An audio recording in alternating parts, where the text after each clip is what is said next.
Bonjour, aujourd'hui de retour avec vous pour continuer cette série d'accords, cette fois-ci sur l'accord de l'adjectif. L'accord de l'adjectif, il s'accorde en genre et en nombre avec le nom qui l'accompagne. Je vais vous montrer trois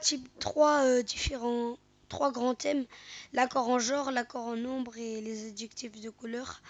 Nous allons commencer par l'accord en genre. L'accord en genre, il y a plusieurs petits cas. Je vous ai présenté trois.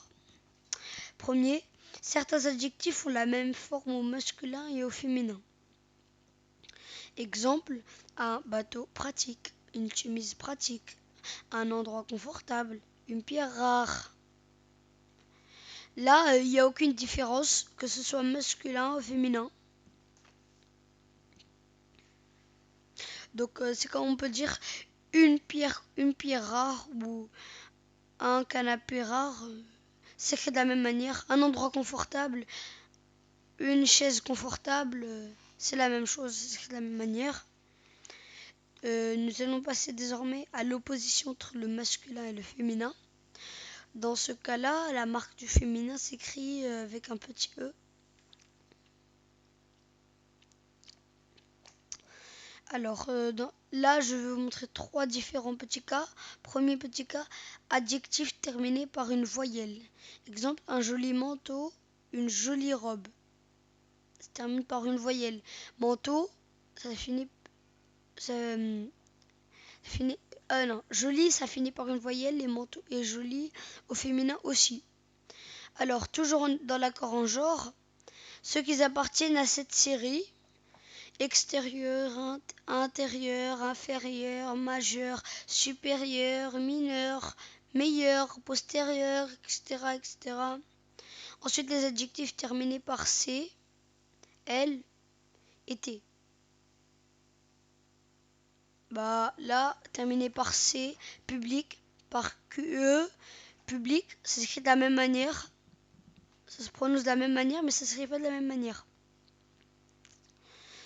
Par L ou deux L, E, nul, c'est pas la même chose au féminin parce que les lettres à droite C, L et T ce sont au masculin et Q, E, L, L, E, T, T, E c'est les écritures au féminin. Coquet, coquette, etc., etc. L'opposition peut être marquée à l'oral comme à l'écrit. Exemple, grand, grande, paresseux, paresseuse. Vous voyez là dans grande, grande, vous voyez l'opposition elle peut être marquée à l'oral comme à l'écrit. À l'écrit ça se voit avec le E et à l'oral aussi grand, grande, paresseux, paresseuse, long, longue, brun, brune, blanc, blanche, séducteur, séductrice, menteur, menteuse. Bon, nous allons passer à l'accord en nombre. L'accord en nombre, la marque. Un adjectif au pluriel, on lui met un S. Car en genre, accord en genre, ça veut dire masculin, féminin.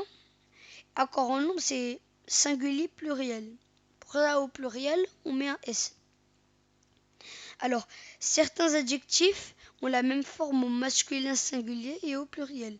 Donc, on peut écrire quelque chose au masculin, j'ai bien dit, masculin singulier. Il s'écrit de la même manière au pluriel. C'est le cas des adjectifs en X et en S. X, S. X heureux, peureux, doux. Ça, tu l'écris au masculin singulier. Ça s'écrit heureux comme ça. Peureux, doux, gras. Et au pluriel aussi. Alors, les adjectifs beau, jumeau, nouveau, hébreu ont un pluriel en X. Pluriel en X. Contrairement d'autres types, les adjectifs en AL ont un pluriel en AUX, amical, amicaux, sauf bancal, fatal, glacial, naval, naval, qui ont un pluriel en ALS, pas AUX, ALS. ALS. Voilà, ALS. Alors, ensuite, nous allons passer aux adjectifs de couleur. L'adjectif de couleur est invariable. Il ne change pas d'écriture. Quand il est issu d'une chose dont la couleur est caractéristique, sauf rose, bien que l'adjectif vienne de la fleur. Donc, quand il est issu d'une chose dont la couleur est caractéristique, il est toujours invariable, hein. Sauf rose. Des chaussettes oranges, des robes cerises. Mais si on dit des robes roses, c'est comme ça. Alors, quand il est précisé par un deuxième adjectif. Des vestes jaunes pâles. Là, quand je dis précisé par un deuxième adjectif, ça veut dire qu'ils sont deux. Des vestes, on peut dire jaune. Et là, comme il est précisé par un deuxième adjectif, on dit jaune pâle. C'est un autre mot comme vert clair ou vert foncé. Voilà. Nous sommes arrivés à la fin de cette vidéo. J'espère que vous l'avez adoré. Mettez un pouce en l'air. J'attends vos commentaires. N'oubliez surtout pas de vous abonner à ma chaîne. Merci et au revoir. J'espère qu'on se reverra bientôt. Au revoir.